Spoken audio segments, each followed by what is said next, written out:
Basically negative സംഭവം എന്റെ family affect ചെയ്തെന്ന് ഞാൻ ഒരിക്കലും പറയില്ല. എന്റെ ഫാമിലി ഒരിക്കലും ഇങ്ങനത്തെ അഫക്ട് ആവാറില്ല. ബിക്കോസ് പൊതുവെ നമ്മൾ എന്തെങ്കിലും തെറ്റ് ചെയ്തിട്ടാണ് ഒരാൾ നമ്മളെ പോയിന്റ് ഔട്ട് ചെയ്ത് മിസ്റ്റേക്ക് പറഞ്ഞാൽ നമുക്കതൊരു ഫീൽ ആവും.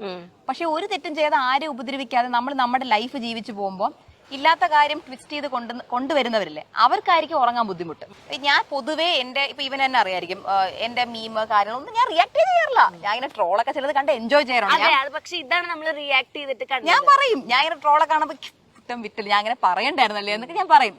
I enjoy memes troll. കാരണം ഈ മീമും ട്രോളും ഉണ്ടാക്കുന്നവര് അതുപോലെ കോൺസെൻട്രേറ്റ് ചെയ്ത് എന്റെ ബ്ലോഗ് ഇരുന്ന് കാണും.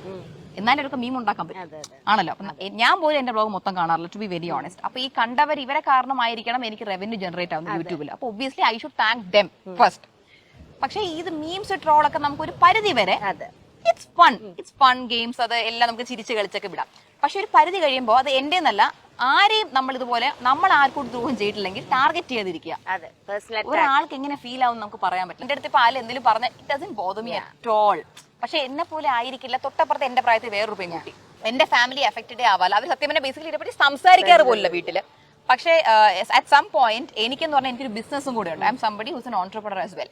അപ്പൊ എന്റെ ബിസിനസ് പോസ്റ്റുകളുടെ അടിയിൽ ഒരു കാര്യമില്ലാതെ ഒരു ഇതുപോലെ ബിഗ് ബോസ് ഇറങ്ങിയ ഒരാളുണ്ട്. പുള്ളിക്കാരന്റെ പേര് ഞാൻ പറയുന്നില്ല, അതെല്ലാവർക്കും അറിയായിരിക്കും. പുള്ളിക്കാരൻ ഇതുപോലെ അച്ഛന്റെ അഗൻസ്റ്റ് പറഞ്ഞു, ഇതിലേക്കൊന്നും പറയില്ലേ, തന്റെ അച്ഛൻ ഇതുപോലെ താഴ്ന്ന ജാതി ആൾക്കാരെ കുറ്റം പറഞ്ഞു. ഞാൻ മനസ്സിൽ വിചാരിച്ചു, എപ്പോ പറഞ്ഞു, ആര് പറഞ്ഞു എന്നുള്ളതായിപ്പോയി. അപ്പൊ ഒരു ലിമിറ്റ് കഴിഞ്ഞപ്പോ ഞാൻ ഇവനോട് ചോദിച്ചു, ഐ ആസ്ക്ഡ് ഒരു ഒപ്പീനിയൻ പോലെ, ഷുഡ് ഐ റിയാക്ട്?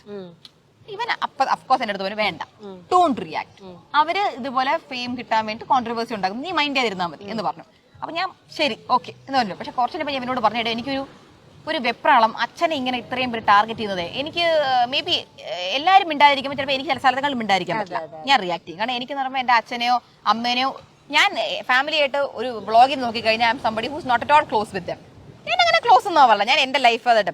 പക്ഷെ എനിക്കെന്ന് പറയുമ്പോൾ ഞാൻ ഭയങ്കര സെൻസിറ്റീവ്. അത് വെളിയിൽ കണ്ടില്ലെങ്കിൽ എനിക്ക് എന്റെ വീട്ടുകാരെ സിസ്റ്റേഴ്സിനെ ആരും വെളിയിൽ പറഞ്ഞാൽ, ഞാൻ ചിലപ്പോൾ വീട്ടിൽ നിൽക്കുമ്പോൾ ഞാൻ എല്ലാവരെയും കളിയാക്കി വിടും, ഈശാനി അങ്ങനെ അമുൻ.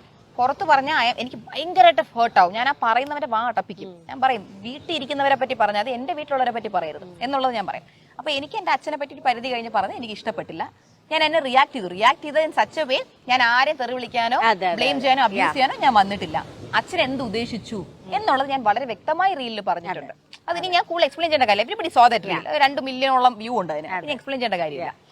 അപ്പം അച്ഛൻ എന്നകത്ത് ഉദ്ദേശിച്ചൊരു സംഭവം, അച്ഛൻ്റെ ഒരു കൊതി കുഞ്ഞിലേ ഉണ്ടായിരുന്നു. അപ്പൊ അച്ഛന് കഴിക്കാൻ ആഗ്രഹമുള്ള ഒരു കൊതിയെ പറ്റി അച്ഛൻ പറഞ്ഞുകൊണ്ടിരുന്നത് അന്നത്തെ കാലത്ത് വളരെ നോർമൽ ആയിട്ടുള്ളൊരു സംഭവമായിരുന്നു. അതിന് നമ്മുടെ കാസ്റ്റോ നിലയോ വേലയോ ഏത് വീട്ടിൽ നിന്ന് വരുന്നു, ഇന്ന ആളുടെ മോള് എന്നൊന്നും ഇല്ല. അത് ഓരോരുത്തരുടെ കൊതിയാണ്. ഒരു മൾട്ടി മില്യണർ ആൾക്ക് നാളെ വന്നിരുന്നാൽ ചെയ്യാമല്ലോ, ചെയ്യാം. അത് ഓരോരുത്തരുടെ ഇഷ്ടമാണ്. എനിക്ക് ഇഷ്ടമാണത്, അതെന്റെ അച്ഛന് ഇഷ്ടമാണ്. അത് പറഞ്ഞേ ഉള്ളൂ. അത് ഒരുപാട് പേര് ഭയങ്കര എടുത്തു. പക്ഷെ ആ വീഡിയോ ആക്ച്വലി യൂസ്ഫുൾ ആയി. ഒരുപാട് പേർക്ക് ആ ഒരു മിസ്അണ്ടർസ്റ്റാൻഡിങ് 90% ആൾക്കാർ കോമൺ സെൻസ് ഉള്ളവർക്ക് മനസ്സിലായി.